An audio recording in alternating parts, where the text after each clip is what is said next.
ये आपका कौन सा अटेम्प्ट था? सर सेकंड अटेम्प्ट था मेरा। आपको क्या लगता है कि अगर एक बच्चे के पास सही दिशा है तो उसके बाद उसे कितना समय लगेगा सिलेक्शन लेने में? तो आप रिलैक्स करने के लिए क्या करते हैं? सर रिलैक्स करने के लिए मैं संडे के दिन रनिंग पे जाया करता था। आप सोशल मीडिया पर एक्टिव रहते थे, नहीं रहते थे? नहीं सर, मैं सोशल मीडिया पे बिल्कुल एक्टिव नहीं रहता था।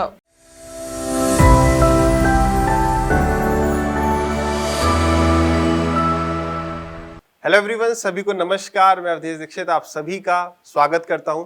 तो आज हमारे साथ हैं हिमांशु, जिन्हें सीजीएल 22 के थ्रू एग्जामिनर की पोस्ट मिली है। Himanshu, welcome to this platform. Thank you sir. तो आज जो है आपसे काफ़ी सारी वार्तालाप की जाएगी और मैं आशा करूंगा कि जो भी स्टूडेंट्स इस सेशन को अटेंड करेंगे उन्हें काफ़ी सारी चीज़ें अपनी लर्निंग इम्प्रूव करने का मौका मिलेगा, अपनी तैयारी को और एनहेंस करने का मौका मिलेगा कि हाँ भाई, इस तरीके से अगर हम इम्प्रूवमेंट्स करेंगे तो आई थिंक पहले या दूसरे अटेम्प्ट में आप अपनी डिजायर्ड पोस्ट को हासिल कर पाएंगे। तो हिमांशु, शुरुआत करेंगे। बिल्कुल बेसिक से सवाल होंगे, आप हर चीज़ का जो भी जवाब देना चाहें उस तरीके से दीजिए। पहला सवाल मेरा आपसे ये है कि आप कहाँ से बिलोंग करते हैं और आपने जो है ग्रेजुएशन में क्या किया है? सर मैं दिल्ली से बिलोंग करता हूँ। मैंने अपनी स्कूलिंग प्रतिभा स्कूल से की। देन उसके बाद मैंने दिल्ली यूनिवर्सिटी से अपनी ग्रेजुएशन परस्यू की। फिर ग्रेजुएशन के साथ साथ ही सर मैंने अपनी प्रिपरेशन चालू की थी। शुरुआत हुई थी 2017 में अच्छा। प्रिपरेशन की। बट 2017 में मैं काफ़ी जगह घूमा, लोगों से बोला कि मुझे कुछ बताओ, मैथ्स के बारे में बताओ, जीएस कैसे पढ़नी है ये बताओ। प्रिपरेशन वहाँ से हुई सर। काफ़ी प्लेटफॉर्म्स पे घूमा, काफ़ी कोचिंग इंस्टीट्यूशंस ज्वाइन किए। तब एक फेज ऐसा आया था 2019 में कि मतलब क्या ही होगा, मुझे कोई मैथ्स का कुछ बता दे। तो फिर सर 2020 में लॉकडाउन लगा। लोगों के लिए वो लॉकडाउन में भी वो खराब, सबके लिए ही अच्छा नहीं था, बट मेरे लिए एक पर्सपेक्टिव से वो बहुत अच्छा था कि मेरे को आपका प्लेटफॉर्म मिला। अच्छा सर उस प्लेटफॉर्म को मिलने के बाद फिर मैंने आपकी वीडियोस चालू करी देखनी। और परसेंटेज, मुझे एक्चुअली में परसेंटेज ऐसा होता है कि सामने वाले टीचर से आपकी 4-5 क्लासेस समझ नहीं आएंगी, एग्जैक्टली समझ नहीं आएंगी, क्योंकि सामने से थोड़ा मैचिंग होना थोड़ा दिक्कत रहता है सामने। वाइब्स मैच हाँ करनी जी। चाहिए। बट 4 से 5 क्लासेस के बाद सर परफेक्टली समझ आने लगा मुझे सब कुछ। एंड देन सर उसके बाद में 2020 के बाद में मैंने आज तक किसी से ये नहीं बोला कि मुझे मैथ्स के बारे में कुछ बता दो, आपसे मिलने के बाद सर। चलो भाई, बहुत तारीफ कर दी आपने। तो ये बताइए यार कि सीजीएल में आपकी ड्रीम पोस्ट वैसे क्या है? मतलब अभी आपको एग्जामिनर मिल गया, ये आपका कौन सा अटेम्प्ट था? सर सेकंड अटेम्प्ट था मेरा। सेकंड अटेम्प्ट था। यस तो सर। पहले अटेम्प्ट में कुछ मिला था या क्या? नहीं सर, फर्स्ट अटेम्प्ट में प्री और मेंस दोनों क्लियर थे, बट डिस्क्रिप्टिव में नंबर कम होने की वजह से 46 नंबर थे मे बी। देन उसके बाद कोई पोस्ट नहीं मिल पाई थी सर अच्छा, उसमें। तो अभी जैसे आपको एग्जामिनर मिल गया है, हाँ जी कहाँ पर उम्मीद कर रहे हैं कि आपको एग्जामिनर मिल जाएगा? सर, एग्जामिनर मैं मुंबई में उम्मीद कर रहा हूँ कि मुंबई में एग्जामिनर मुझे मिल जाएगा, क्योंकि मुंबई में इस बार पोस्ट भी ज़्यादा हैं और कंपैरेटिवली सारे स्टेट से पोस्ट ज़्यादा हैं, तो मैं एक्सपेक्ट कर तो रहा हूँ। नॉर्थ इंडियन के हिसाब से मुंबई अपना क्लोजेस्ट टाइप रहता है। हाँ जी तो सर। आपका आगे प्लान क्या है कि एग्जामिनर रखना है या सीजीएल 23 के थ्रू ये वाली पोस्ट पकड़नी है, ऐसा कुछ? नहीं सर, मेरा एग्जामिनर ही फर्स्ट प्रेफरेंस थी और मुझे वही मिला है। इनकम टैक्स इंस्पेक्टर वैसे मेरा ड्रीम था कि इनकम टैक्स इंस्पेक्टर लूँ, बट मार्क्स की वजह से मे बी साउथ मिल जाता उसमें, तो फिर थोड़ा दिक्कत रहती। तो सर मैंने एग्जामिनर ही फर्स्ट प्रेफरेंस भरा था, ताकि मुझे एग्जामिनर में मुंबई पोस्टिंग मिल जाए और घर के थोड़ा क्लोज हो जाए, या फिर वहाँ पे रिलेटिव्स भी हैं काफ़ी। अच्छा, तो सर तब ये आपका लास्ट और हाँ, सेकंड और लास्ट हो गया। हाँ जी सर। तो आपने प्रिपरेशन कितने साल करी? आप कब से तैयारी कर रहे हैं? आपने 2017 बताया, हाँ जी बट प्रॉपरली आपने तैयारी कब से जैसे सर, शुरू करी? प्रॉपरली 2020 से, लॉकडाउन के साथ से ही तैयारी शुरू करी, क्योंकि 2020 में ग्रेजुएशन पूरी हुई थी सर। ग्रेजुएशन के बाद फिर कोई ऐसा प्लान नहीं था कि आगे भी कोई हायर एजुकेशन परस्यू करनी है, मास्टर्स नहीं, क्योंकि शुरू से ही एम था कि एक गवर्नमेंट जॉब होना बहुत ज़रूरी है। फैमिली का मतलब यही था पर्सपेक्टिव कि एक गवर्नमेंट जॉब में होना चाहिए बच्चे को, तो लाइफ सिक्योर होती है, स्टेबिलिटी रहती है लाइफ में। तो फिर 2020 के बाद सर फुल फेज में प्रिपरेशन चालू की थी।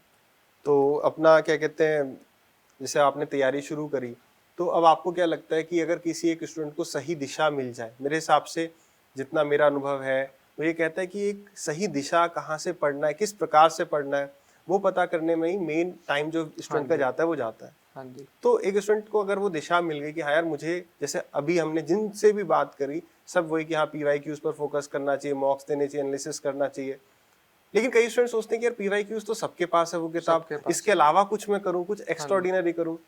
तो PYQs का इम्पोर्टेंस कितना ज़्यादा, और मेन बात यह है कि आपको क्या लगता है कि अगर एक बच्चे के पास सही दिशा है तो उसके बाद उसे कितना समय लगेगा सिलेक्शन लेने में? सर अगर आपके पास सही डायरेक्शन है तो आपको मैक्सिमम 1 ईयर लगेगा सिलेक्शन लेने में। सबसे बड़ी गलती हम लोग स्टूडेंट लाइफ में ये करते हैं कि हम प्रोक्रेस्टिनेशन की तरफ चले जाते हैं। सुबह जैसे हम उठते हैं तो उसके बाद हमें बेड अरेंज करना चाहिए, उससे सर सुबह सेंस ऑफ अचीवमेंट मिलती है कि हमने एक काम किया है। तो उसके बाद में हम जैसे अलार्म बजा, लोग ज़्यादातर बच्चे करते हैं कि 15 मिनट और सो लेते हैं, 10 मिनट और, बट वो प्रोक्रेस्टिनेशन की तरफ चला जाता है। वो 15 मिनट कब आधे घंटे हो जाते हैं। वही चीज़ें हमारी पढ़ाई में भी आ जाती हैं सर, कि रात को अगर नींद आ जाती है तो हम डेडिकेशन नहीं दिखा पाते, हम सोचते हैं ये टॉपिक बचा है इसे कल कर लेंगे। और सर ऐसे ही एक एक टॉपिक अगर हम रोज छोड़ते जाएंगे तो सर काफ़ी बड़ा सिलेबस लास्ट डे पे तैयार होगा और एग्जाम से पहले बहुत दिक्कत होगी सर। प्रोक्रेस्टिनेशन बच्चे को मतलब बिल्कुल ख़त्म कर देनी चाहिए। तो आई थिंक यहीं पर आपने एक और पॉइंट जो मैं पूछने वाला था आगे वो आपने कवर कर लिया, कि जो स्टूडेंट्स नई तैयारी कर रहे हैं, है ना, फर्स्ट टाइम अभी जस्ट उन्हें तैयारी शुरू करी है, तो उनको आप क्या कहना चाहोगे कि भाई ये काम जो है ये गलती मत करना, या ये गलती मैंने करी थी ये आपको नहीं करना चाहिए, वो एक बात क्या होगी कि भाई ये is very important for selection, ये करना चाहिए?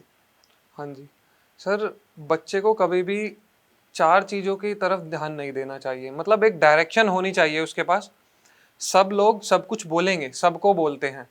एक टाइम ऐसा भी आता है प्रिपरेशन के फेज में जब आपको चीज़ें मोनोटोनस लगने लगती हैं। सुबह मैं एक अर्ली राइजर हूँ शुरू से ही। सुबह मैं 6 बजे उठ जाता था, 7 तक मैं तैयार होके एक्चुअली मैं पढ़ाई भी घर पे ही करता था, लाइब्रेरी भी ज्वाइन नहीं की। सुबह 7 बजे से फिर पढ़ना चालू करना, और फिर उसके बाद पूरे हफ्ते हम मतलब हमारा वही स्केड्यूल चल रहा है कि हम उठ रहे हैं, पढ़ रहे हैं, उसके बाद खाना, फिर पढ़ना।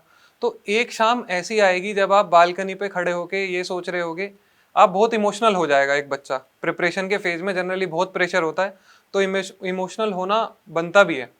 उस शाम वो ये सोचेगा कि वो बहुत अकेला है, और मतलब उसका थोड़ा लो फील करेगा वो। बट वहाँ लो फील नहीं करना उस बच्चे को।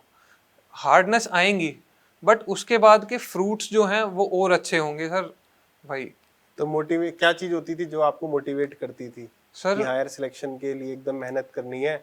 जो आपने वो बालकनी वाली शाम बताई कि हाँ यार मैं क्या कर रहा हूँ, अकेला हूँ, तो हाँ उस जी वक्त आप क्या सोचते थे जो आपको मोटिवेट करती थी कि नहीं अब फिर से पढ़ते हैं? सर, उस टाइम जब वो शाम आती थी कि उस टाइम बहुत ज़्यादा इमोशनल हो जाता था। और कभी कभी ऐसा होता था, किसी शाम में मैं टीयर्स में भी होता था कि मैं सोचता था कि मेरे पास कोई दोस्त ही नहीं है, घूमने के लिए टाइम नहीं है उनके साथ, वो लोग मज़े कर रहे हैं, मैं यहाँ पे पढ़ रहा हूँ। बट सर मोटिवेशन उसमें ही थी कि हमारे पेरेंट्स हमारे लिए इतना हार्ड वर्क कर रहे हैं, हमारी सारी फैसिलिटीज़ प्रोवाइड करा रहे हैं, पढ़ने का मौका दे रहे हैं। तो और सर सबसे बड़ी मोटिवेशन ये होती है कि आप आपके बाद आपके आने वाली जनरेशन का फ्यूचर वो और ज़्यादा सिक्योर होगा। आप अपने आप से आप काफ़ी लोगों को इंस्पायर करेंगे। अगर एक कोई भी लड़का इंस्पेक्टर या फिर ऑफिसर कोई भी लगता है तो सर वो काफ़ी अपनी लोकेलिटी को इंस्पायर करेगा अपनी तरफ, और टुवर्ड्स मतलब बेटरमेंट की तरफ ले जाएगा सोसाइटी को। मतलब ये आपको देख के और लोग भी मोटिवेट होंगे हाँ कि हाँ जी, भाई हमें भी ये बिल्कुल, करना चाहिए। बिल्कुल सर। तो आप जैसे कितने घंटे पढ़ते थे? ऐसा कुछ था कि नहीं मुझे तो आज 12 घंटे पढ़ना है, 14 घंटे पढ़ना है, कितने घंटे आप सर पढ़ते थे? मेरा एक स्केड्यूल फिक्स होता था, उसमें जनरली मैं 12 to 14 आवर्स डेली स्टडी करता था।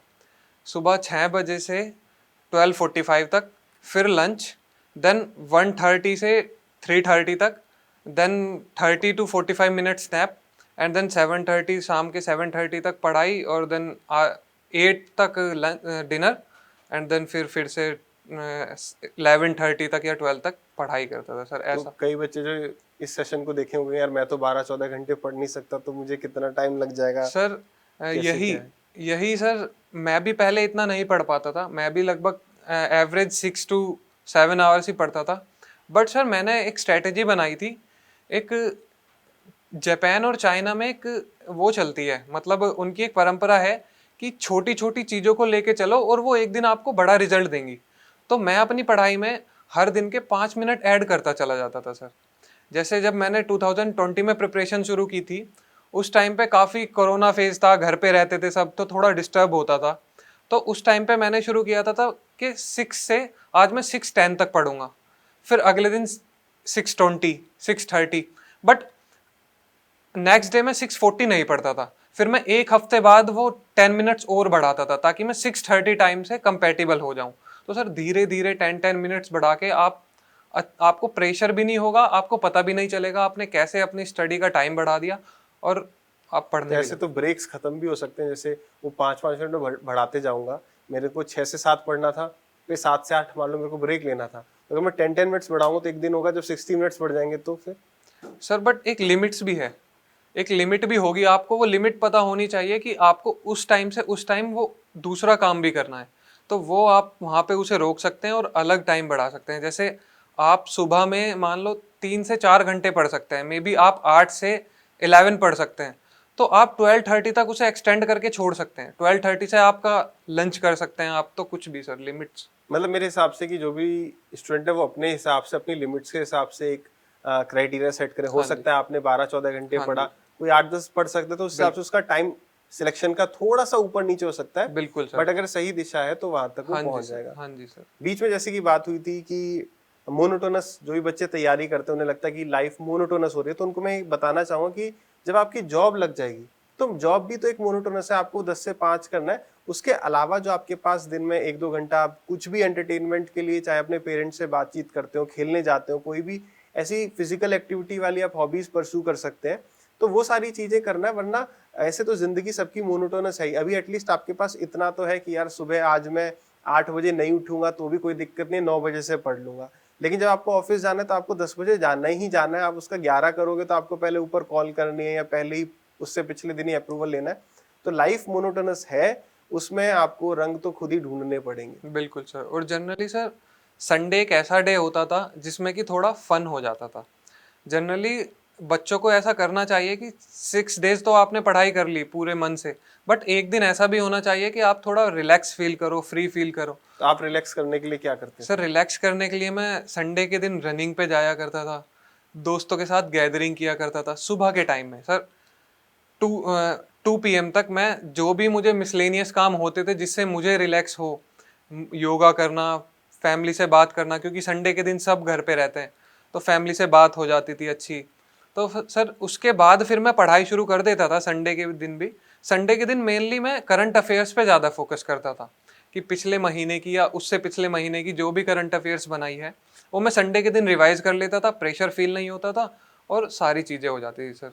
तो एट द एंड मैं पूछना चाहूंगा आपसे सोशल मीडिया के बारे में थोड़ा, कि सोशल मीडिया पर आज जितनी चीजें, मतलब मुझे तो यूट्यूब है, फेसबुक है, इंस्टाग्राम है, और शायद बहुत सारी और चैट वैट हैं, तो इस पर आप क्या समय देते थे? तो ये ट्विटर भी है, मतलब बहुत सारी चीजें हैं कि अगर एक व्यक्ति इसमें घुस जाए तो पहले एक, फिर दूसरा, तीसरा, चौथा, फिर रिपीट, तो उसमें पता ही नहीं चलता कि 2-4 घंटे कहाँ चले जाते हैं। हाँ जी तो बिल्कुल। आप सोशल मीडिया पर एक्टिव रहते थे, नहीं रहते थे, उस पर बताइए कुछ। नहीं सर, मैं सोशल मीडिया पे बिल्कुल एक्टिव नहीं रहता था। बिल्कुल का मतलब इन द सेंस कि हर रोज नहीं, but in a month, in a 2 month कभी एक बार या 2 बार खोल के देख लिया कि क्या अपडेट है या किसी का कोई मैसेज तो नहीं है, ऐसा देख के बस मैं रख देता था। हाँ, व्हाट्सएप में यूज करता था क्योंकि उस पर वैल्यूएबल इंफॉर्मेशन, थोड़े ग्रुप्स बने हुए थे। फिर टेलीग्राम। टेलीग्राम यूज करता था, आपका चैनल टेलीग्राम पे ज्वाइन किया हुआ था। तो सर ज़्यादातर टाइम इन्हीं में ही जाता था, या तो व्हाट्सएप या फिर यूट्यूब पे। मैं कुछ थोड़ा म्यूजिक सुनने का शौक है तो मैं थोड़ा म्यूजिक सुन लिया करता था रात को।